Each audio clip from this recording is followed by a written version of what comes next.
Naku, Mr. Cayetano, kunwari ka pa. Paano yan? Sa usapin ng flood control projects, sa usapin ng mga ghost projects, kasama ka dyan. Tapos gusto mong i-deal etong ganitong sitwasyon, etong pagpapaimbestiga nyo sa flood control deals or sa flood control issues na yan. Naku, malabo yan. Maghanap ka ng iba na pwede mong i-deal. Pero talaga ba? Kailangan bang may ganitong deal?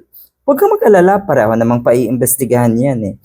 Sa July 27, Monday ata, tuloy ang investigasyon ng Blue Ribbon Committee sa flood control ghost projects na yan.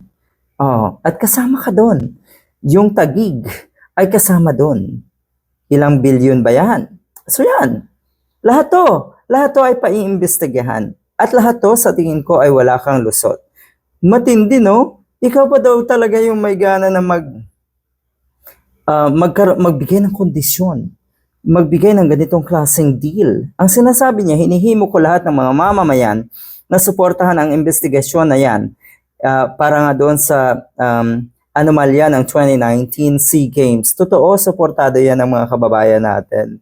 Good luck. Huwag ka naman kunwari, hirap na hirap ka. Ang kalooban mo ngayon dahil alam mo ang totoo. Dahil alam mo na patong-patong ang magiging kaso mo.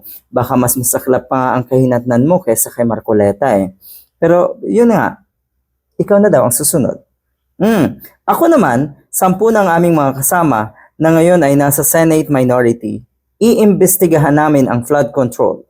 Go ahead. Yung klaseng deal na pareho siyang mapapahamak.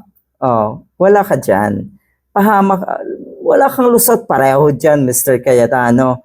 Ito ay kunwari lang na or ginagamit nyo lang yung flood control issue na yan. Para meron kayong pambara sa iba pang investigasyon. Katulad nung isang kaso mo na obstruction of justice. Naku, Mr. Cayetano. Malapit ka na talaga. Ramdam ko na yan.